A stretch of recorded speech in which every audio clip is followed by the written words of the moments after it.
अम्मा प्लीज, अम्मा कुछ करो ना। तुम्हें अंधे कुएं में फेंक दूं? इतनी बड़ी बात होगी वापस आई और अब हाथ पे हाथ धरे बैठे। मैंने तुम्हें एहतमाद में लेकर तुमसे मशवरा मांगा था और तुम इतना शोर मत मचाओ। ये मेरी इज्जत का मामला है। वापस आई, क्या ये मेरी इज्जत का मसला नहीं है? तुम उन्हें आज ही भेजो, आज मौका भी बहुत अच्छा है।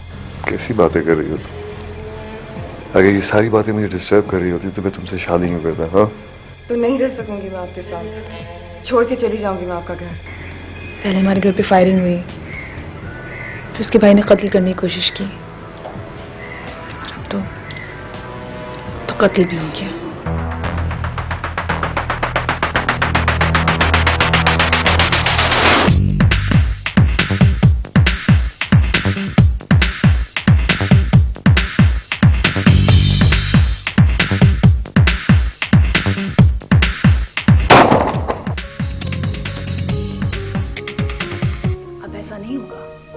अब ऐसा नहीं होगा कि कभी मरियम पर गोली चल रही है तो कभी साहिबा।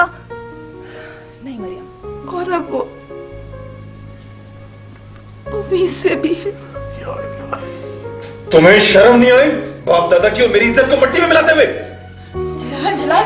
छोड़ो ये मुझे, छोड़ो, मैं नहीं छोड़ूंगा इसको। भाभी, उस बड़े आदमी की लड़की ने तो हमारे मुंह पर कालक मल दी और आप साजिश की बात करती हैं। मैंने कुछ नहीं किया करीम बख्श, मैं राजू नहीं हूँ। करीम बख्श, मैं राजू नहीं हूँ। राजू को दूसरी जगह मुंतकिल करने में कोई रिस्क नहीं है। सुना है किसी गांव का रहने वाला है, और ये गांव वाले होते हैं ना, उनके पांव जंगलों में अपना रास्ता खुद बना लेते हैं।